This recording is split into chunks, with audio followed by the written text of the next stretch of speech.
Be phenomenal every day.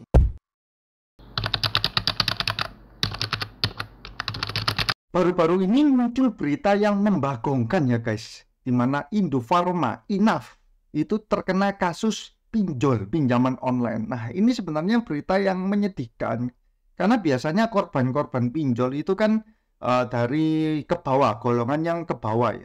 Nah, tapi ini perusahaan sekelas Indofarma juga terjerat kasus pinjol ya.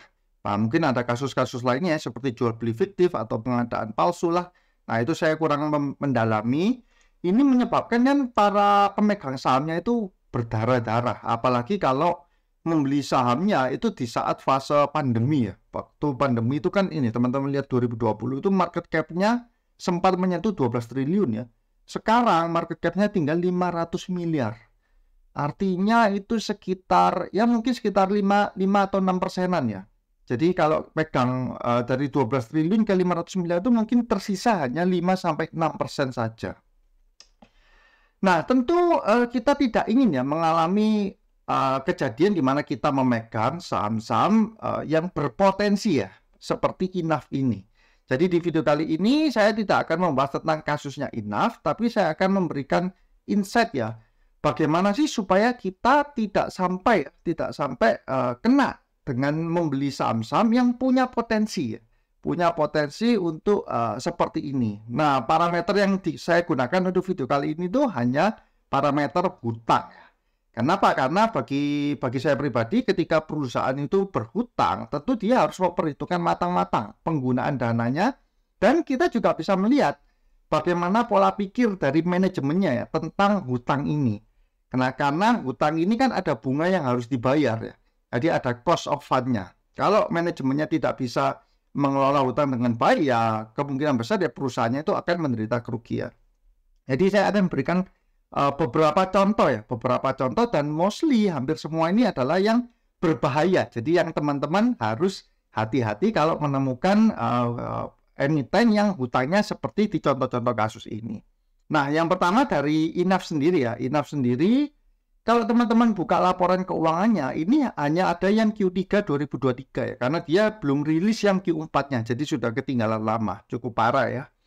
Nah, ada di pinjaman jangka pendek, teman-teman bisa melihat bahwa si Inaf ini kan punya ke pinjaman ke BNI, kemudian ke BBR ya, Inti Dana Sukses, kemudian Bank Bukopinnya sudah nggak ada, dan ada pinjaman ke BBR lagi. Nah, ada perbedaannya antara pinjaman ke bank umum dan juga bank BBR, di mana kalau teman-teman lihat dari LPS, bank umum itu biasanya pada umumnya itu rate-nya itu akan lebih rendah. Jadi ini suku bunga yang di tingkat bunganya menurut LPS bank umum itu 4,25, BBR itu akan lebih tinggi ya, 6,75. Ini selisihnya juga cukup jauh. Nah, di Inaf sendiri dia juga ada memakai BBR. Dan kalau kita baca ya, contohnya ini misalkan BBR Universal ya, tingkat suku bunga yang ditetapkan sebesar 18%. Nah, teman-teman harus tahu bahwa 18% ini bukan angka yang kecil ya. Jadi kalau kita misalkan di saat sekarang ini rekening koran itu sekitar 8-9% ya. Jadi kalau ada perusahaan yang meminjam dengan dana bunga 18%, artinya itu sudah sangat tinggi ya. Nah, kalau seperti itu kita memang sebaiknya sangat berhati-hati. Kalau misalkan kita mau tujuannya investasi panjang dengan perusahaan yang dia sudah punya track record, itu dia memakai pinjaman jangka pendek dengan bunga yang sangat amat tinggi. Nah, itu sebenarnya kita bisa pantau dari membredeli untuk laporan keuangannya, terutama di bagian pinjaman ya guys. Nah, kalau kita telusuri lagi di bagian bawah ya, di bagian bawahnya ini ada pinjaman jangka pendek lanjutan. Dia juga ada ini BBR Inti Dana Sukses Makmur ya. Nah, ini debiturnya Indofarma, Global Medica. Tingkat suku bunga yang ditetapkan sebesar 21%. Jadi ya cukup jelas ya bahwa emiten ini sangat boros sekali dalam melakukan pinjaman, di mana yang dipilih itu adalah pinjaman-pinjaman yang bunganya itu setinggi langit. Nah, kenapa kok dia tidak mau meminjam dengannya bunganya rendah? Mungkin pinjaman yang bunganya rendah itu ngasih plafonnya itu kecil, atau dia tidak mempunyai kolateral atau aset yang dijaminkan yang mumpuni. Atau untuk BBR itu syarat syarat untuk goalnya pinjamannya itu lebih mudah. Nah, ada berbagai faktor itu. Tapi yang pasti, kalau teman-teman sudah lihat bahwa, oh ya, ini ternyata emitennya ini pinjamnya, hutangnya itu dengan bunga yang tinggi, lah itu teman-teman langsung harus sangat hati-hati ya. Jadi teman-teman segera cek ya mungkin di portfolio investasi teman-teman, emiten-emiten yang teman-teman pegang, apakah punya pinjaman-pinjaman yang bunganya itu sangat amat tinggi. Nah, emiten yang kedua yang akan saya bahas itu adalah Raffi ya. Raffi ini kalau teman-teman tahu itu kebab Baba Raffi itu. Nah, di sini saya juga melihat dari utangnya ya. Dia punya utang bank 2 miliar, kemudian Bank Maybank 900 juta, dia juga punya BPR ya. BPR-nya cukup besar ya, 30,3 miliar. Nah, di Bank BRI dia kan kena ini ya, tingkat bunganya maksimum 13,5, kemudian Maybank ini 2,5.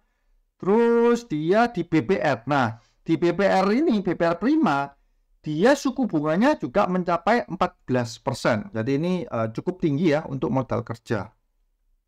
Nah, ini di breakdown juga BPR-nya ini apa aja ya. Di sini ada cukup banyak untuk BPR-nya. Kemudian saya akan membahas. Nah, selain BPR, kalau kita cermati di sini ya, ternyata emiten Raffi ini ya, ada BPR lagi, utang lain-lain ya, BPR Prima 6 miliar, dia juga ada pinjaman-pinjaman ke Cerita Teknologi Indonesia 2 miliar, Komunal Finansial Indonesia 2 miliar. Nah, apa sih Cerita Teknologi Indonesia ini?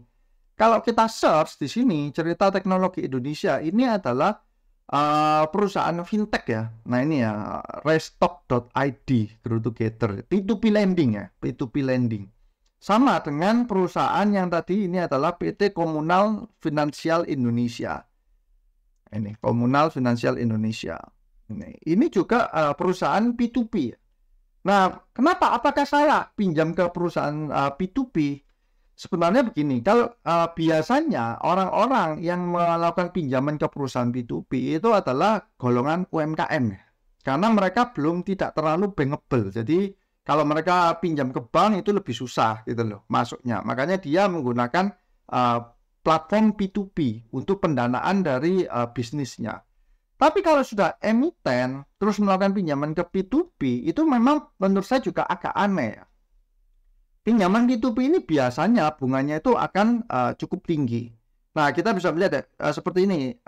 BPR Prima Dadi Arta ini dia kena tingkat bunga maksimum 21, ada yang 21%, ada yang 13,5, ada yang 21%. Jadi ini juga sangat tinggi ya. Kemudian di ini Cerita Teknologi Indonesia yang tadi ya restock itu, dia kredit 2 miliar di 2 bulan saja ya, tingkat bunganya 1,27% ya. Mungkin 1,27% ini per 2 bulan. Terus ada komunal dia tingkat bunganya juga maksimum di 21% ya. Nah, kalau kita lihat tuh ini ada apa ini? Stok pulsa nasional, ada juga stok pulsa nasional. Stok pulsa ini dia bukan P2P ya, malah ini dia jualan pulsa ya. Nah, dia juga ada pinjaman ke perusahaan yang seperti ini ya. 1,2 miliar ini ditulis nggak ini sama dia? Stok pulsa. Nggak ditulis yang stok pulsa. Jadi kalau kita sudah melihat ada emiten yang seperti ini, itu kita juga harus hati-hati. Pertanyaannya mengapa kok mereka harus sampai melakukan pinjaman ke pihak-pihak yang memberikan bunganya itu cukup tinggi. Nah, jangan sampai kita keliru ya. Walaupun loh kok, tapi kan belum tentu untuk emiten-emiten ini nasibnya akan seperti Inaf kan. Ya memang belum tentu, tapi lebih baik kan kita prevent, lebih baik kita berhati-hati bahwa kita jangan sampai berinvestasi di perusahaan yang dia dalam berhutangnya itu bunganya itu sangat amat tinggi. Wajarnya berapa kok? Patokan saya wajarnya ya untuk rekening koran saja. Rekening koran itu berkisar sekitar 9%. Kalau angkanya masih tidak terlalu jauh dari sana itu masih oke. Tapi kalau angkanya sudah 15-16%, 21%, wah itu sudah sangat memberatkan bagi perseroan ya untuk memutar hutangnya. Nah, yang ketiga saya akan bahas itu adalah Waskita. Waskita ini saya bukan membahas masalah utangnya dari mana, suku bunganya berapa, bukan. Tapi kita juga lihat juga untuk utang. Terus di bagian ini ya, jatuh tempo. Jadi baik utang ataupun piutang itu ada masa jatuh temponya kan. Di laporan keuangan itu kan ditulis semua. Baik utang atau piutang, kalau teman-teman lihat ya, yang porsi jatuh temponya let's say di atas 90 harinya itu cukup tinggi, itu juga harus hati-hati ya. Kenapa? Karena ya itu kan berpotensi untuk macet ya. Apalagi kalau sudah di atas 360 hari ya. Ini utang di atas 360 hari artinya ya dia susah untuk bayarnya sudah. Nah, kalau kita membaca itu secara mendetail, itu akan lebih memitigasi risiko kita dalam jangan sampai kita kejeglong untuk membeli emiten-emiten yang cenderung punya potensi nanti bermasalah ke depannya. Kita akan saya bahas untuk masalah ini ya, periode jatuh temponya. Tapi teman-teman juga harus melihat model bisnis dari emitennya, karena mungkin saja ada emiten-emiten yang secara model bisnisnya itu memang piutangnya itu cukup lama, bisa 3-6 bulan. Kok bisa? Ya karena dia emitennya itu B2B ya, customernya itu mostly B2B semua. B2B itu artinya business to business ya, bukan business to customer. Kalau business to consumer atau business to retail ya, itu kan pembayarannya biasanya cash. Tapi kalau B2B biasanya memang pembayarannya itu mundur 3-6 bulan. Jadi teman-teman juga harus melihat faktor tersebut ya. Apakah perusahaan ini model bisnisnya wajar nggak sih dia punya piutang yang lama atau punya hutang yang lama Nah, itu teman-teman juga harus masukkan sebagai salah satu parameter model bisnis dari perusahaannya. Namun, kalau sudah di atas 180 hari ya, itu bagi saya ya sudah agak-agak berbahaya, agak worry ya. Seperti mungkin kemarin ya kalau saya bahas masalah bank, itu kan ada kredit itu ada kolek 1, kolek 2, kolek 3, kolek 4, kolek 5 kan. Nah, itu sama konsepnya seperti itu. Kalau kita punya hutang atau piutangnya sudah di atas 180 hari, itu juga teman-teman harus waspada. Apalagi kalau jumlahnya itu cukup besar ya terhadap porsi total keseluruhannya. Nah, yang terakhir akan saya bahas itu adalah emiten Wood ya. Nah, emiten Wood ini memang ada beberapa yang sempat bertanya kepada saya, kenapa kok emiten ini terlihat menarik ya? Nah, kalau teman-teman lihat di sini, ini misalkan dari financial statement-nya ya, Wood ini ini dia equity-nya kan terus naik ya dari 2018, 19, 20, 21 ya, 22, 23. Ini kan terus naik. Kemudian sekarang dia itu kan harganya itu ini ya jatuh cukup parah. Ini karena mungkin ya di 2024 ini kurang bagus ya secara laporannya.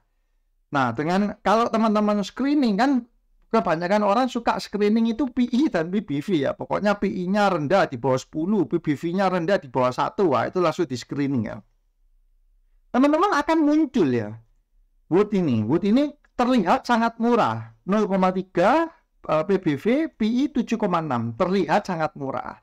Tapi ketika kita mendalami lebih lanjut, ini kalau saya pribadi, saya tidak suka untuk berinvestasi di emiten seperti ini ya.